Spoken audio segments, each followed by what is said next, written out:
నమస్తే, welcome to Y news. నేను పుష్ప.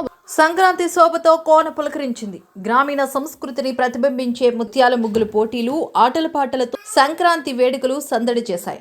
ఇందులో భాగంగా మాజీ ఆర్థిక మంత్రి యనమల రామకృష్ణుడు, ప్రభుత్వ విప్ యనమల దివ్య, సీనియర్ నేత యనమల రాజేష్ సూచనలకు అనుగుణంగా ఆవుల మందలో టీడీపీ నేతల ఆధ్వర్యంలో నిర్వహించిన ముత్యాల ముగ్గుల పోటీలకు విశేష స్పందన లభించింది. భారీ సంఖ్యలో హాజరైన మహిళలు అద్దిన రంగురంగుల రంగవల్లులు చూడముచ్చటగొల్పాయి. మహిళలు వేసిన ముగ్గులను సీనియర్ నేత యాదాల రామకృష్ణ ఆధ్వర్యంలో యాదాల కొండబాబు, కొయ్య నాగేశ్వరరావు, బద్ది శ్రీను, అంబుజాలపు అనిల్, కొయ్య వీరబాబు, మణిమల కొండబాబు, కొయ్య చంటి, కొయ్య నాగు, పెర్ల శేషగిరి, యాదాల శ్రీను, యాదాల రమణ పరిశీలించారు. న్యాయ నిర్ణేతలు ప్రకటించిన విజేతలకు ఫస్ట్ ప్రైజ్ విన్నర్ కె దివ్యకు సత్యదేవ హ్యాచరీస్ అధినేత యాదాల రామకృష్ణ 5,000 రూపాయల క్యాష్ మనీ, రెండవ బహుమతి కె వరలక్ష్మికి కొయ్య అశోక్ 3,000 రూపాయలు, మూడవ బహుమతి పి దుర్గాభవానికి కొయ్య అజయ్ 2,000 రూపాయలు, నాలుగవ బహుమతి వై అనితకు యాదాల శ్రీను 1,000 రూపాయలు, బెస్ట్ ప్రైజ్లు వై అంజలికి యాదాల నాగేశ్వరరావుకు, వై దీక్షితకు యాదాల రాంబాబు అందజేశారు.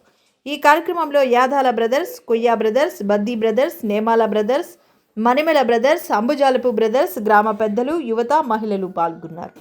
చాలా బాగా చేశారు. ముగ్గులు అయితే చాలా బాగా నచ్చినాయి. లాస్ట్ ఇయర్ అయితే చూడడానికి ఈ సంవత్సరం అయితే ప్రతి ముగ్గురు నేను పర్యవేక్షించాను. నెక్స్ట్ ఇయర్ కూడా అందరూ కూడా దీన్ని మరింత ముందుకు తీసుకెళ్లి ముగ్గులు ఇంకా కొండనే అన్నట్టు, చంటి అన్నట్టు 104 కాకుండా 150 ముగ్గుల వరకు వేస్తారని చెప్పి నెక్స్ట్ ఇయర్ మళ్ళీ వచ్చి మేమందరం వచ్చి మేము చూసి మిమ్మల్ని అందరినీ విజేతలుగా నిలిపి వచ్చిన ప్రతి ఒక్కరికి కూడా ఇక్కడ ప్రతి ఒక్కరికి స్పాన్సర్ అనేది సెట్ చేశారు. దీన్ని మన జడ్జిమెంట్స్ ఉన్నారు. జడ్జిమెంట్స్ ప్రకారంగా ఇందులో ఎవరికి ఏ భేదం లేకుండా, విభేదాలు లేకుండా అందరూ మనవాళ్ళని చెప్పి అందరూ ఆశీర్వదించేదాన్ని చిన్న తక్కువ భేదం లేకుండా మనం అందరం కలిపి ఎవరికి వచ్చినా మనందరికి వచ్చినట్లుగా ఫీల్ అయ్యి దాన్ని మరింత ముందుకు తీసుకెళ్ళగలిగితే నెక్స్ట్ ఇయర్ అందరూ కూడా పార్టిసిపేట్ చేస్తారు. సో గెలుపు ఓటములు అనేది సహజం. ఎక్కడైనా వెళ్ళినా గెలుపు ఓటమి అనేది సహజం. గెలుపుని అంగీకరించగలిగి ఓటమిని స్వీకరించగలిగితేనే రేపొద్దున ఫ్యూచర్ లో మంచి లైఫ్ ఉంటుంది. మనకి ఓటమి అనేది లైఫ్ ని డిసైడ్ చేస్తుంది. గెలుపు అనేది ఎప్పుడు డిసైడ్ చేయదు. అది ఎప్పుడు గుర్తించుకోండి మీరు. ఓటమి చాలా రుచులు చూపిస్తుంది. ఆ రుచిని మనలో